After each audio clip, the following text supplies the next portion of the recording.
how to hard reset your PS5. If you find this video helpful, be sure to drop a like and subscribe. And let's say you want to factory reset it, maybe you're selling it or you want a fresh start, anything like that. Once you're on your PS5, all you want to go ahead and do is go to the top right where it has your settings. And then once you're here, you're going to see a lot of different options.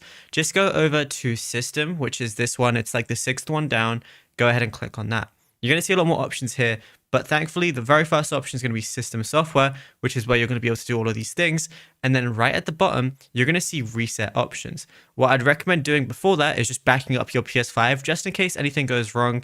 It's definitely recommended to do this. After you've backed it up, what you got to do is go to Reset Options. So just go ahead and click on that. You got three options now. Press Reset Your Console. Go ahead and click on that. Then it's going to say all users and all data is going to be deleted. Console sharing and offline pay will be disabled for all users on this PS5 as well.